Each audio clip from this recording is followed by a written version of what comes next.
یصلون حق بالسواری من المتحدثین الیہ۔ حضرت عمر ابن خطاب رضی اللہ تعالی عنہ نے فرمایا کہ نماز پڑھنے والے ستونوں کے زیادہ مستحق ہیں ستونوں سے ٹیک لگا کر بات کرنے والوں کی و مقابل۔ عقیدت کی وجہ یہ ہے کہ مصلی اور بات کرنے والے دونوں کو ستون کی حاجت ہے نا۔ بات کرنے والے ستون کو پر ٹیک لگاتے ہیں اور نماز پڑھنے والے اسے ستھرا بناتے ہیں، لیکن چونکہ نمازی عبادت میں ہے تو وہ اس کے زیادہ حقدار ہوں گے۔ کس سے؟ باتیں کرنے والوں سے۔ ورأى عمر رجلا يصلي بين اسطوانتين فأدناه إلى سارية فقال صل إليها۔ حضرت عمر نے ایک انسان کو دیکھا کہ وہ دو ستونوں کے درمیان نماز پڑھ رہا ہے، تو آپ نے اس کو ایک ستون کی طرف قریب کر دیا، فقال، اور فرمایا صل إليها، ہے نا، اس کی طرف رخ کر کے نماز پڑھو، اس کی طرف رخ کر کے نماز پڑھو۔ ہاں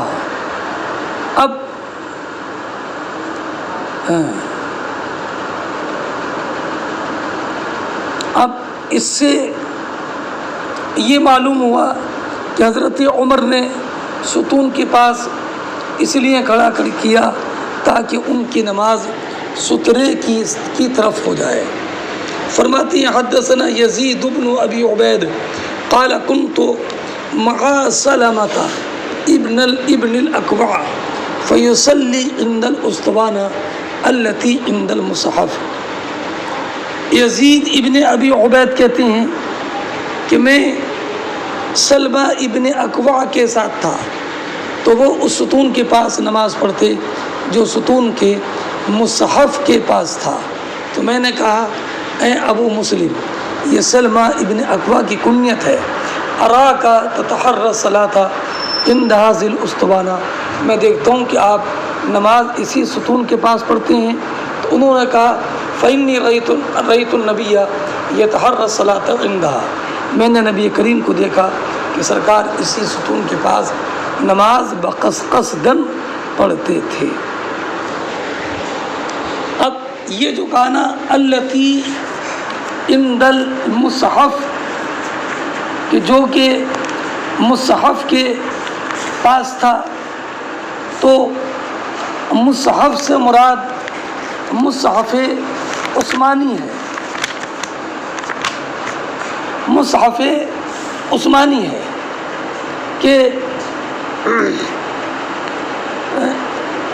جہاں حضور نماز پڑھتے تھے معین، وہیں پر اس جگہ کو تلاش کر کے صحابہ کرام صلح امت وہیں پر عبادت تبرکن کرتے تھے۔ اس سے معلوم ہوا کہ اس جگہ پر نماز پڑھنا یہ مستحب ہے۔ اور حضرت نبی کریم علیہ الصلاۃ والسلام اسطوانہ عائشہ کے پاس کھڑے ہو کر نماز پڑھتے، یہی مصلی مبارک رہا۔ اسی کے دائنی طرف صندوق میں حضرت عثمان غنی رضی اللہ تعالی عنہ نے مصحف کبیر رکھ دیا تھا۔ یہی مطلب ہے کہ سرکار نماز پڑھتے تھے کہ حضرت سلمہ ابن اکوع نماز پڑھتے تھے اس ستون کے پاس جو مصحف کے پاس ہے۔ وہ بتایا کہ نبی کریم علیہ الصلاۃ والسلام قصداً وہیں نماز پڑھتے تھے۔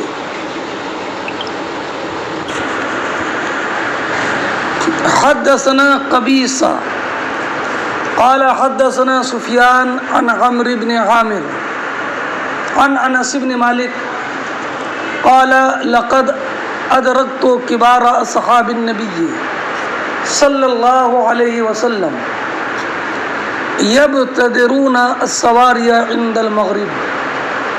وزاد شعبہ عن عمرو عن انس حتى يخرج النبي صلی اللہ تعالی علیہ وسلم۔ حضرت انس ابن مالک رضی اللہ تعالی عنہ بیان فرماتے ہیں کہ میں نے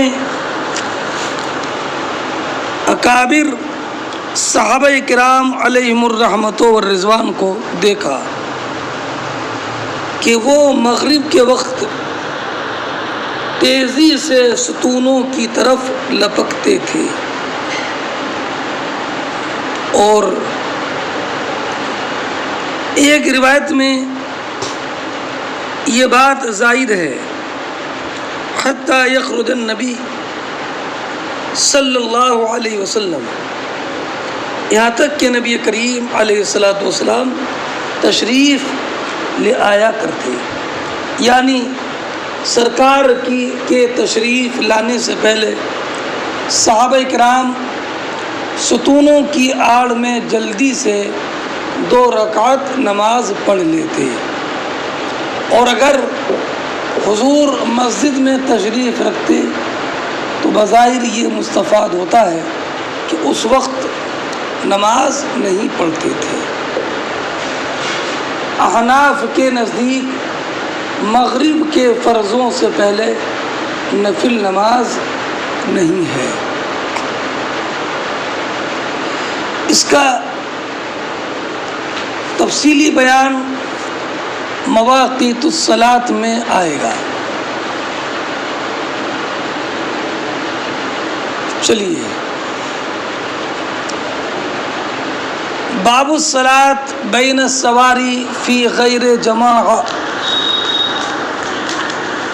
یہ باب اس بارے میں کہ ستونوں کے درمیان نماز پڑھنا جب کہ وہ منفرد ہو، جماعت میں نہ ہو، یعنی اگر منفرد نماز پڑھتا ہے تو 2 ستونوں کے درمیان نماز پڑھ سکتا ہے، اور یہ کراہت جماعت میں ہے کہ 2 ستونوں کے درمیان نماز پڑھے، منفرد کے لیے نہیں ہے۔ روایت اور دلیل یہ ہے کہ فتح مکہ کے موقع پر نبی کریم صلی اللہ تعالی علیہ وسلم نے کعبہ مقدسہ میں جو نماز پڑھی تھی وہ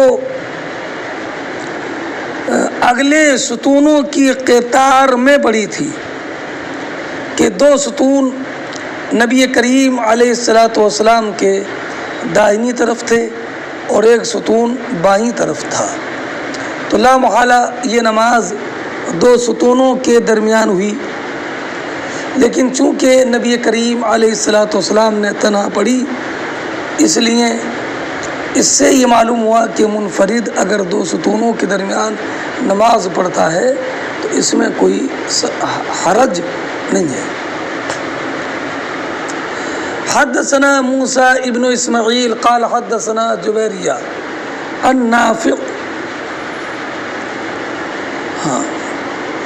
عن ابن عمر قال دخل النبی صلی اللہ علیہ وسلم البیت وأسامة بن زید وعثمان بن طلحہ وبلال۔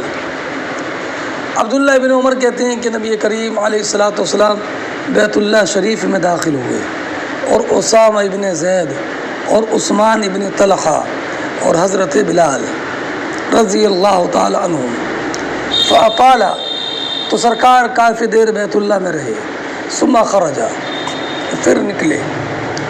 عبداللہ ابن عمر کہتے ہیں کنت اول الناس دخل علی اثرہ، میں سب سے پہلا شخص تھا جو اس کے بعد داخل ہوا۔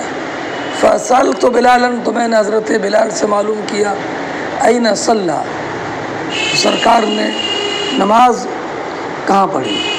تو فرمایا بین العمودین المقدمین، اگلے 2 ستونوں کے درمیان، اگلے 2 ستونوں کے درمیان، یہی محل ترجمہ ہے۔ اس سے معلوم ہوا کہ دو ستونوں کے درمیان نماز پڑھنا جائز ہے۔ اگلی حدیث پاک دیکھیے، حدثنا عبداللہ ابن یوسف قال اخبرنا مالک عن نافع عن عبداللہ ابن عمر ان رسول اللہ صلی اللہ علیہ وسلم دخل الکعبہ وأسامة بن زید وبلال وعثمان بن طلحہ الحجبی فأغلقها عليه ومكث فيها فسألت بلالا حين خرج ما صنع النبي صلى الله عليه وسلم قال جعل عمودا عن يساره وعمودا عن يمينه وثلاثة عامدة وراءه وكان البيت يومئذ على 6 عامدة ثم صلى وقال لنا اسماعیل حدثنا مالک وقال عمودین عن یمینہ۔ عبداللہ ابن عمر رضی اللہ تعالی عنہ بیان فرماتے ہیں کہ نبی کریم صلی اللہ تعالی علیہ وسلم کعبہ شریف میں داخل ہوئے، اسامہ ابن زید اور بلال اور عثمان ابن طلحہ حجبی رضی اللہ تعالی عنہ، فاغلقها علیہ تو کعبے کا دروازہ بند کر لیا، ومکث فیہا اس میں رہے، فسألت بلالا حین خرج تو میں نے بلال سے معلوم کیا جب بلال نکلے کہ ما صنع النبی کہ سرکار نے کعبہ شریف میں کیا کیا، تو حضرت بلال نے جواب دیا کہ اپنی بائیں طرف ستون کیا اور اپنی داہنی طرف ستون کیا، اور 3 ستون آپ کے پیچھے تھے، اور اس وقت بیت اللہ شریف 6 ستونوں پر مشتمل تھا، اور دائیں بائیں ستون کیا، بیچ میں کھڑے ہوئے، ثم صلی پھر نماز پڑھی، اور وقال لنا اسماعیل امام مالک کے بھانجے اسماعیل نے، اسماعیل ابو اویس نے یہ کہا کہ مجھ سے حدیث بیان کی میرے ماموں امام مالک نے، وقال اور فرمایا کہ وجعل وقال عمودین عن یمینہ سرکار نے 2 ستون اپنی داہنی طرف کیے۔ مطابقت الباب بالکل ظاہر ہے۔ اب اس روایت پر ایک شائبہ یہ ہے کہ 1 ستون بائیں طرف، 1 ستون داہنی طرف، 2 ستون اور 3 ستون پیچھے، تو 5 ہوئے، اور روایت میں وَكَانَ الْبَيْتُ يَوْمَئِذٍ عَلَى 6 عَامِدَةٍ، تو 6 تو ہوئے نہیں، یہ تو 5 ہوئے۔ تو اس کا علامہ کرمانی نے جواب یہ دیا کہ عمود جنس ہے، اس میں واحد اور تثنیہ دونوں کا احتمال ہے نا۔ اور اسماعیل ابن ابی اویس کی روایت میں جو امام مالک سے ہے، اس مجمل کا بیان ہے کہ اس میں ہے عمودین عن یمینہ، سرکار نے 2 ستون اپنے داہنی طرف کیے، تو اب 2 ستون داہنی طرف، 1 ستون بائیں طرف، 3 اور 3 پیچھے، 6۔ ہاں، اب اگلا باب دیکھیں، باب اس پر کوئی اعراب نہیں آئے گا، اس لیے کہ اعراب تو ترکیب کے باب، اس میں بھی وہی روایت ہے، فقط اتنا بتانا ہے کہ ایسا نہیں ہے کہ اگلے 2 ستونوں کے درمیان ہی نماز پڑھنا جائز ہو، بلکہ کعبہ شریف میں کسی بھی گوشے میں نماز پڑھ سکتے ہیں۔ قال حدثنا موسیٰ ابن عقبہ عن نافع ان عبد اللہ کان اذا دخل الکعبہ، کہ عبداللہ ابن عمر جب بیت اللہ شریف میں داخل ہوتے تو مشى قبل وجہہ، تو داخل ہو کر سیدھے چلتے، وجعل الباب قبل ظہرہ، اور کعبہ شریف کے دروازے کو اپنے پس پشت کر لیتے اور کعبے کے ٹھیک سامنے آگے بڑھتے، کعبے کے دروازے کے ٹھیک سامنے، کعبے کے دروازے کے ٹھیک سامنے آگے بڑھتے، فمشى، تو آپ چلتے یہاں تک کہ آپ کے اور آپ کے چہرے کے سامنے جو دیوار ہے اس میں تقریباً 3 گز کا فاصلہ رہ جاتا، اور پھر نماز پڑھتے، یتوخی المکان الذی اخبرہ بہ بلال، اور آپ وہ جگہ تلاش کرتے جس جگہ کے بارے میں بلال نے خبر دی کہ نبی کریم علیہ الصلاۃ والسلام نے یہاں پر نماز پڑھی۔ فرماتے ہیں وَلَيْسَ عَلَىٰ أَحَدِنَا بَاسٌ إِنْ صَلَّى فِي أَيِّ نَوَاحِي الْبَيْتِ شَاءَ، اور ہم میں سے کسی پر یہ حرج نہیں ہے کہ بیت اللہ کے گوشوں میں سے جس گوشے میں چاہے نماز پڑھ لے۔ نماز سب جگہ کعبہ شریف میں ہر ایک گوشے میں ہو سکتی ہے۔ اچھا، اب اس حدیث سے ایک بات یہ معلوم ہوئی کہ نفس کعبہ میں نماز جائز ہے، سترہ سے قریب ہونا چاہیے، اور مصلی اور قبلے کے درمیان فاصلہ 3 گز کا تھا، اور لیکن یہ لازمی نہیں ہے۔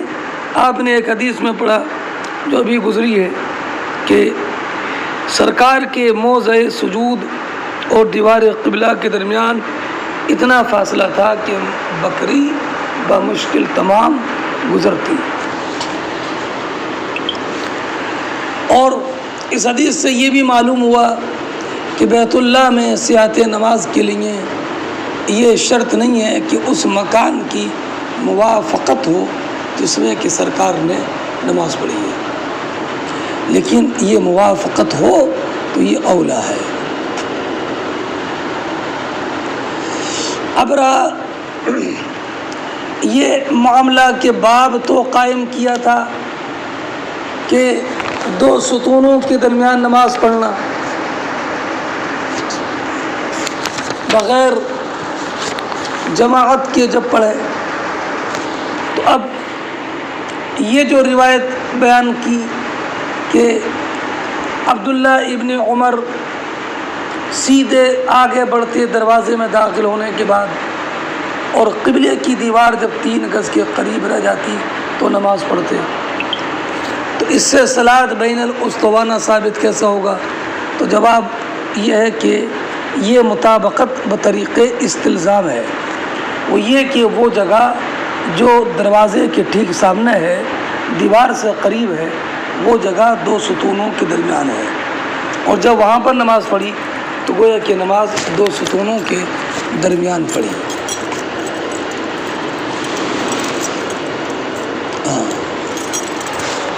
آگے حضرت امام بخاری رضی اللہ تعالی عنہ نے باب قائم کیا، باب الصلاۃ الی الراحلہ والبعیر والشجر والرحل۔ راحلہ کا معنی اونٹنی، بعیر کا اطلاق دونوں پر ہوتا ہے، اونٹ پر بھی اور اونٹنی پر بھی۔ شجر درخت، رحل کے معنی کجاوا۔ یہ باب اس بارے میں کہ اونٹنی، اونٹ، درخت یا محمل کی طرف منہ کر کے نماز پڑھنا۔ حضرت حدثنا محمد بن ابی بکر المقدمی البصری قال حدثنا معتمر بن سلیمان عن عبید اللہ ابن عمر عن نافع عن ابن عمر عن النبی صلی اللہ علیہ وسلم انه كان يعرض راحلته فيصلي إليها۔ حضرت عبداللہ ابن عمر نبی کریم صلی اللہ تعالی علیہ وسلم کے بارے میں یہ بات نقل کرتے ہیں کہ نبی کریم علیہ الصلاۃ والسلام کان یعرض راحلتہ، آپ اپنی سواری کو چوڑائی کی سمت میں بٹھا لیتے، طول میں نہیں بلکہ جہاں نماز پڑھنا ہوتی اس میں سواری کو چوڑائی میں، جیسے چارپائی بچھا دیتے ہیں ایسے چوڑائی میں سواری کو بٹھا لیتے تھے۔ فیصلی الیہا، تو سرکار اس سواری کی طرف رخ کر کے نماز پڑھتے تھے۔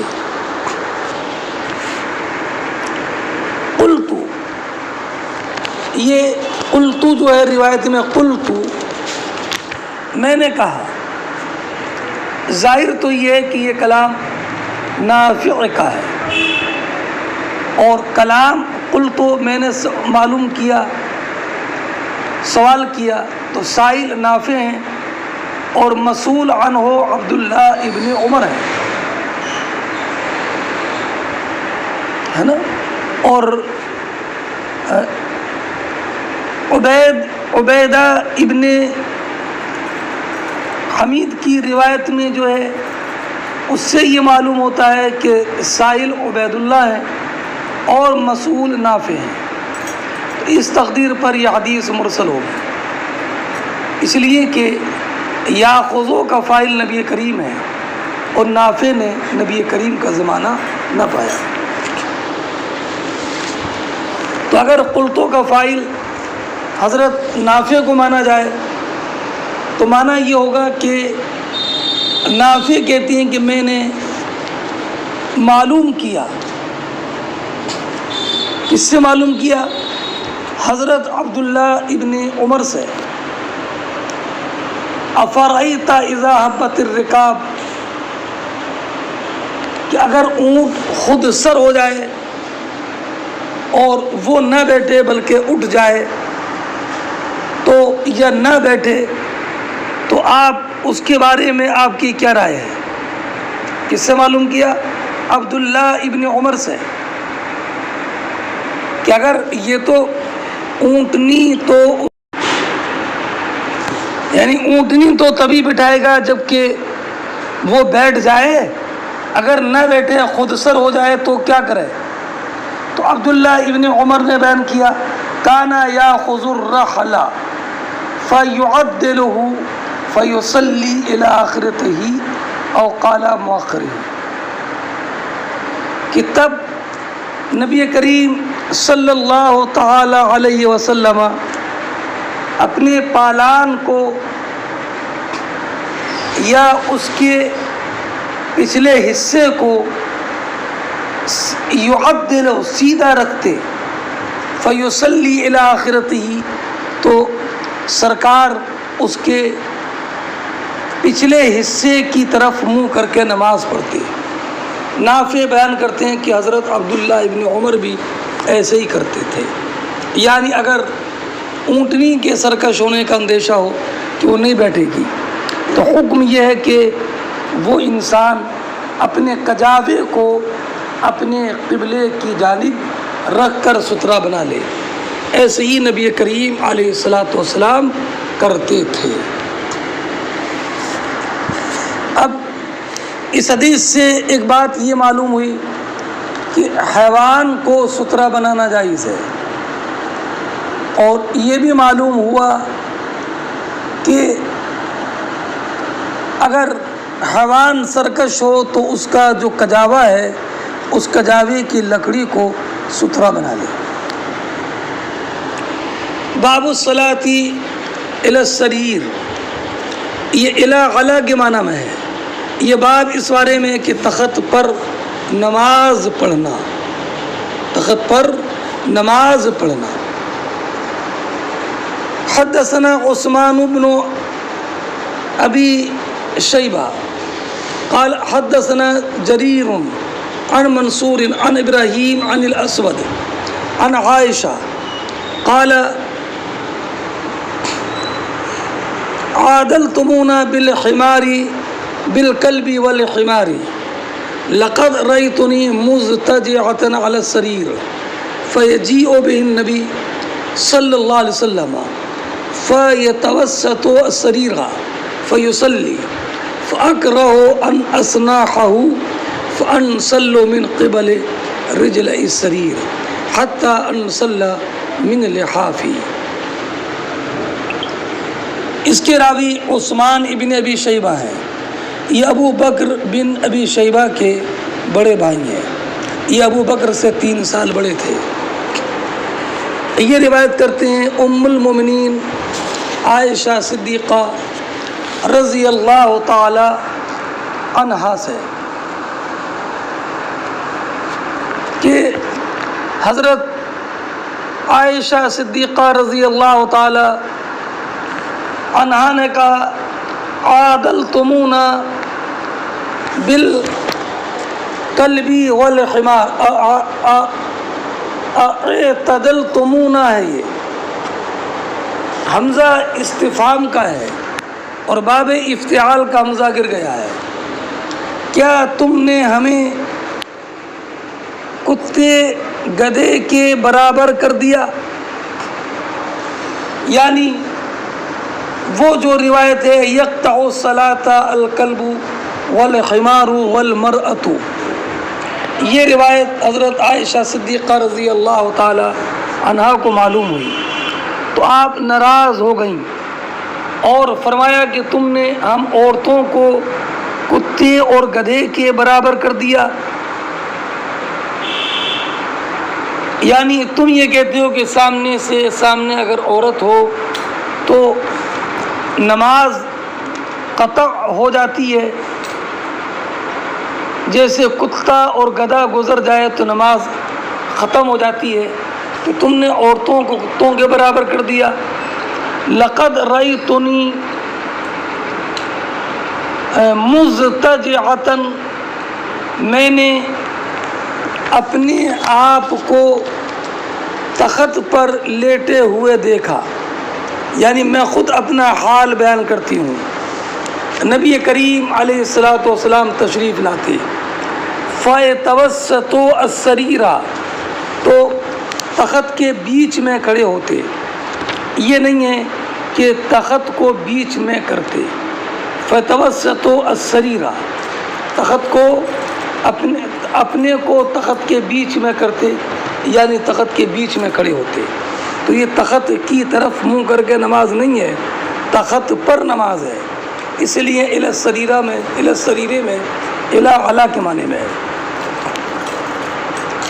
فیصلی، سرکار نماز پڑھتے اور میں سرکار کے آگے لیٹی ہوتی.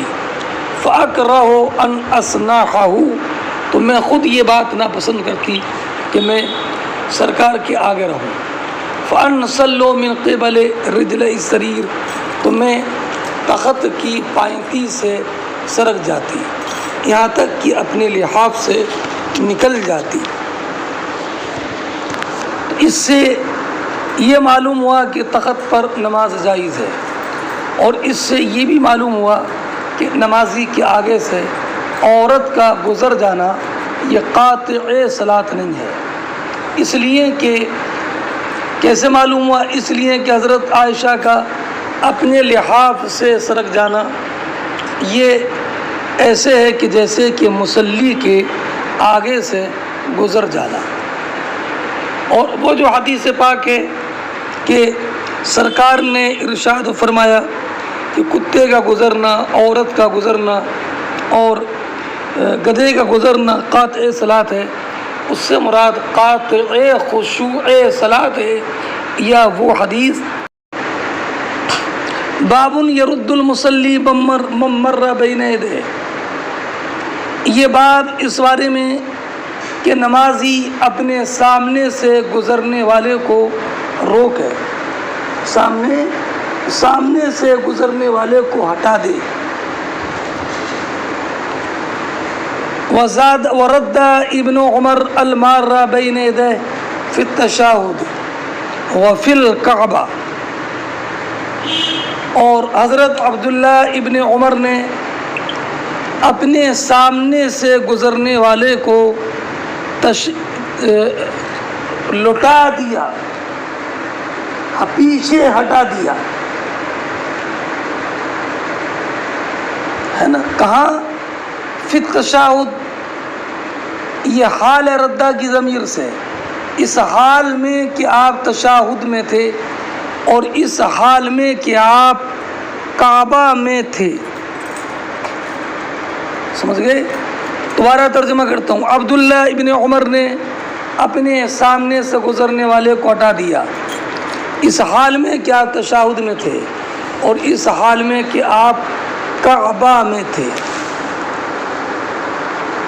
ہے نا، کعبہ میں تھے.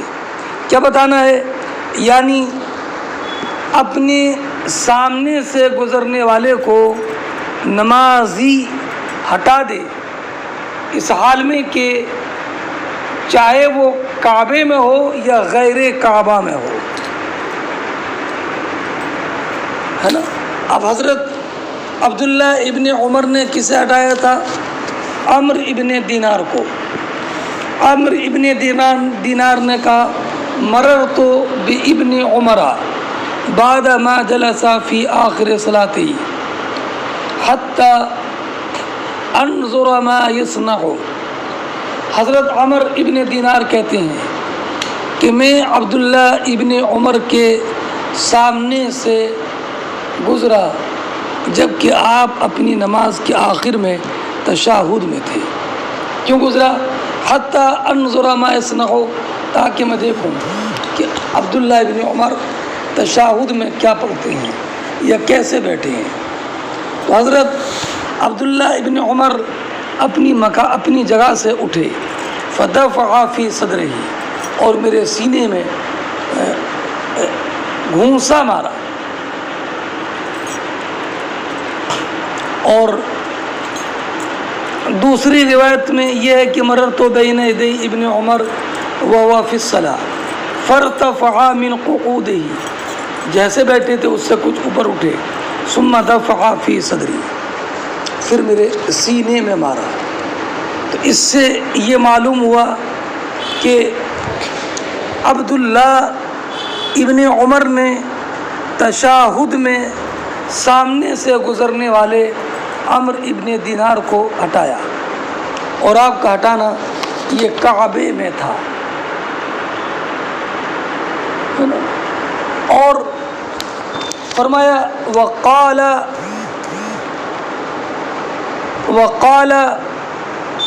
اور عبداللہ ابن عمر نے کہا ان ابا الا ان تقاتل فقاتلہ، الا ان تقاتل فقاتلہ، اور فرمایا کہ اگر گزرنے والا نہ مانے مگر اسی بات پر کہ تم اس سے قتال کرو، فقاتلہ، تو تم اس سے قتال کرو. اور عبداللہ ابن عمر نے فرمایا کہ اگر وہ نہ مانے مگر اسی بات پر کہ آپ اس سے قتال کرو، فقاتلہ، تو اس سے قتال ہی کرنا پڑے تو قتال بھی کرو. معنی یہ ہے کہ جتنی شدت کے ساتھ وہ باز رہے اتنی شدت کے ساتھ تم اس کو روکو، گزرنے مت دو. اگر نوبت اس حد تک پہنچے کہ تمہیں قتال کرنا پڑے تو تم قتال کرو. یعنی قتال کرنے کا حقیقی معنی مراد نہیں ہے، بلکہ مراد یہ ہے کہ جتنی شدت کے ساتھ وہ رکنے پر باز آئے، تیار ہو، وہ صورت اس کے ساتھ میں